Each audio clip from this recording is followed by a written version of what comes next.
killed without biting. That is a Smilodon standing in the road, the animal almost everyone calls a saber-toothed tiger, and the two things everyone believes about Smilodon are both wrong. Smilodon was not a tiger. And those enormous fangs were not what killed you.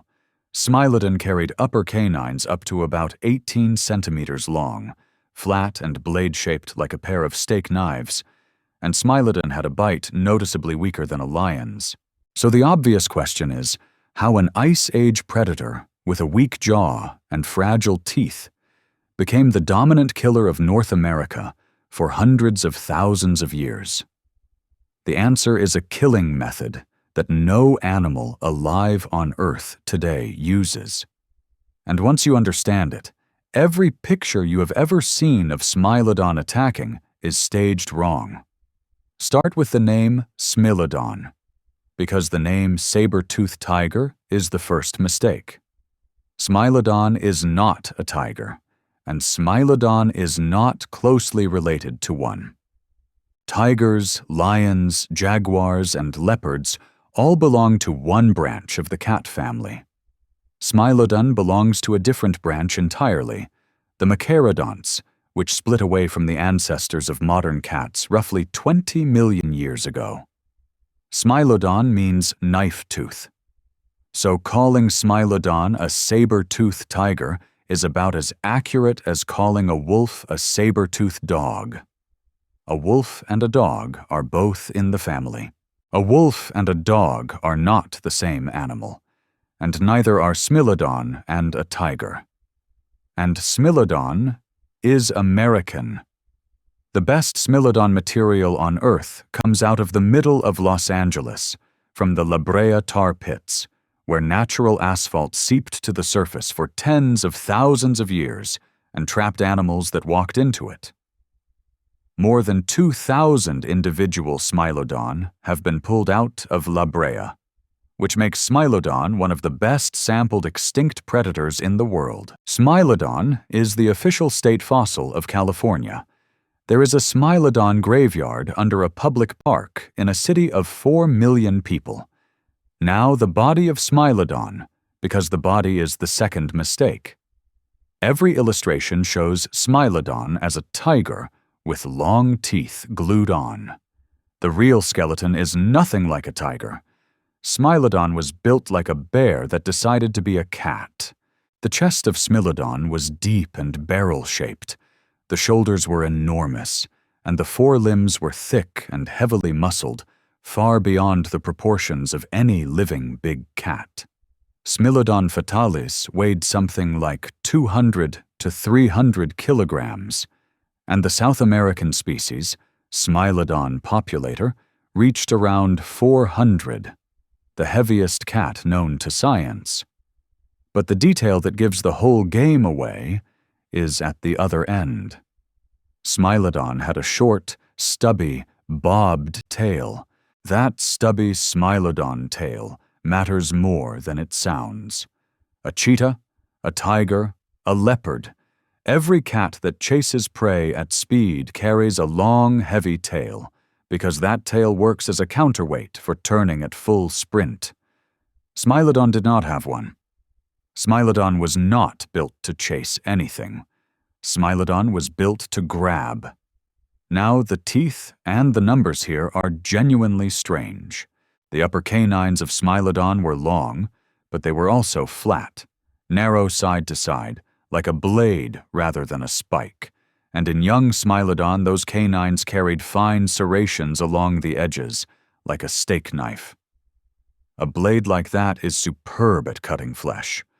A blade like that is terrible at resisting sideways force, and a Smilodon canine driven into a struggling animal takes sideways force constantly.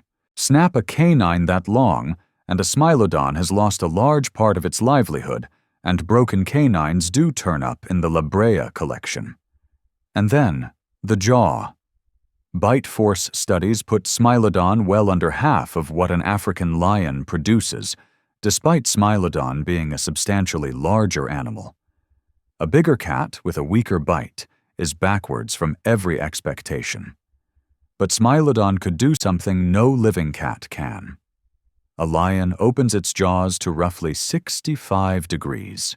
Smilodon could open to about 120, nearly a right angle and then some, wide enough to clear those canines completely and get them onto something.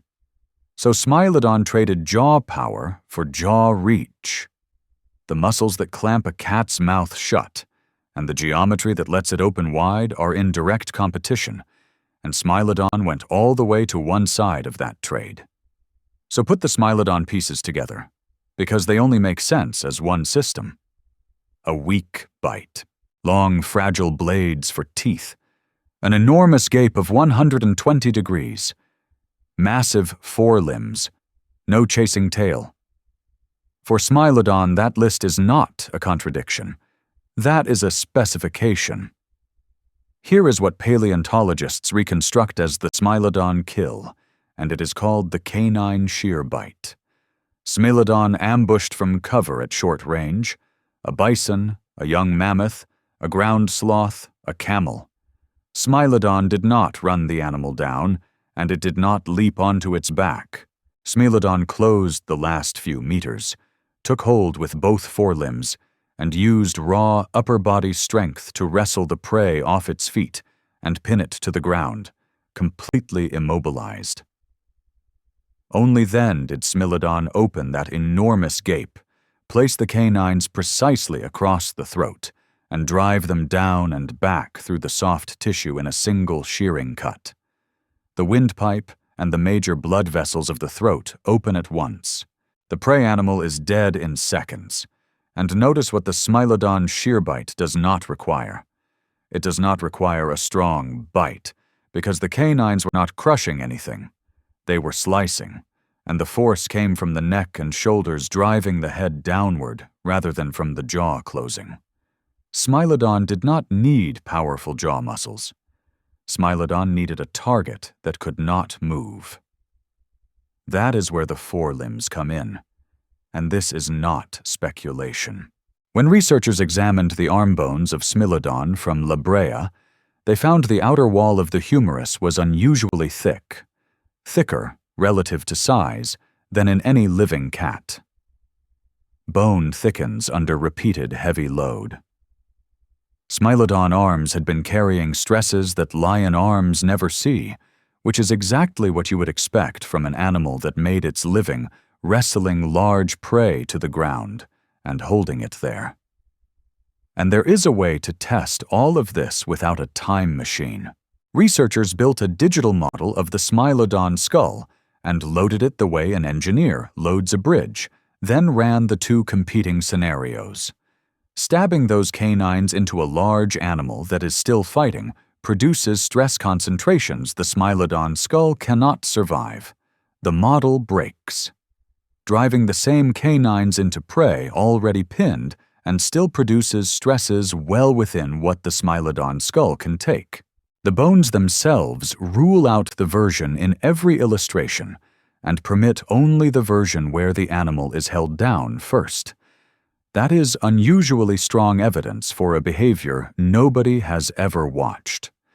And La Brea answers a question the illustrations always get wrong: what Smilodon was actually eating.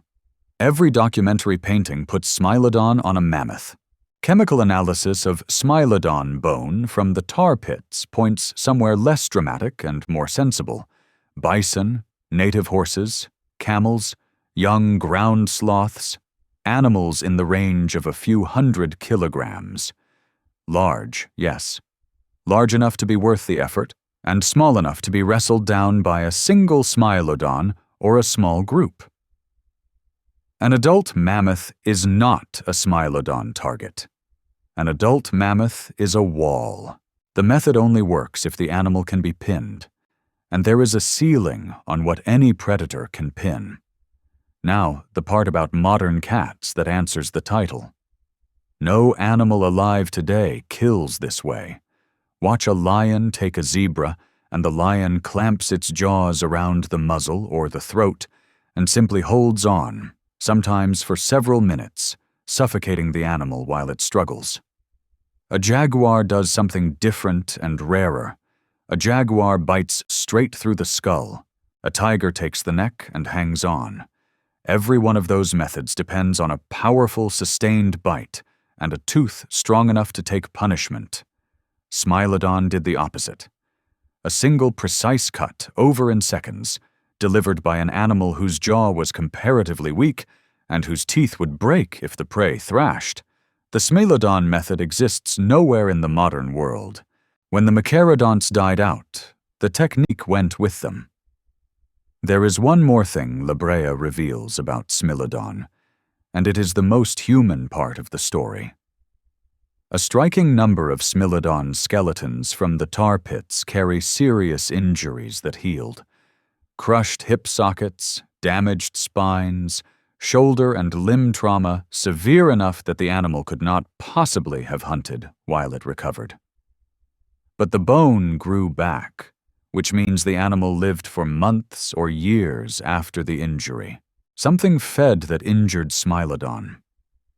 The straightforward reading is that Smilodon lived in groups and shared kills, the way lions do, rather than hunting alone like most cats. It is not settled. Some paleontologists argue those animals scavenged or simply endured. But a badly crippled solitary predator does not usually get the chance to heal. And the tar pits explain the numbers themselves, because 2,000 Smilodon in one place is not natural. The asphalt at La Brea trapped a large herbivore. The trapped animal called predators in, and the predators walked into the same asphalt. Every animal trapped in the asphalt became bait for the next predator. That is why La Brea is dominated by predators when a normal ecosystem holds far more prey than hunters, and it is why Smilodon is one of the best-known extinct animals on Earth. Not because Smilodon was common, but because Smilodon kept walking into a trap. One more thing about the fangs. Because how they grew tells you something about how Smilodon lived. A young Smilodon did not simply sprout its sabers. The adult canines erupted alongside the baby teeth and slid down over a long stretch, taking roughly 3 years to reach full length. And for a good part of that period, a juvenile Smilodon was carrying weapons it could not yet use properly. 3 years is an enormous stretch of helplessness for a predator. It means young Smilodon depended on adults far longer than a lion cub does, which is another quiet argument that Smilodon was not living alone. And Smilodon was not the only animal to invent this. Saber-teeth evolved independently in mammals at least 5 separate times. The strangest case is Thylacosmilus, from South America, which grew enormous saber canines that never stopped growing, rooted so deep the roots ran back over the top of the skull. And Thylacosmilus was not a cat at all. It was a marsupial, more closely related to a kangaroo than to Smilodon. 2 lineages that had been separate for over 100 million years arrived at nearly the same face. When evolution builds the same tool that many times, the tool is answering a real problem. Then, roughly 10,000 years ago, Smilodon disappeared. The end of the Pleistocene took the large-bodied animals of the Americas with it. Mammoths, mastodons, giant ground sloths, native horses and camels, in a window that overlaps both a warming climate and the spread of human hunters across both continents. And a specialist predator like Smilodon is the first thing to fall when the prey list changes. Smilodon was built for one job: pin something big and cut its throat. Smilodon could not chase down small, fast prey because Smilodon had no chasing body and no chasing tail. When the large, slow animals went, the entire Smilodon design had nothing left to point at. So here is what to correct about Smilodon. Smilodon was not a tiger, and Smilodon was not a big cat with the volume turned up.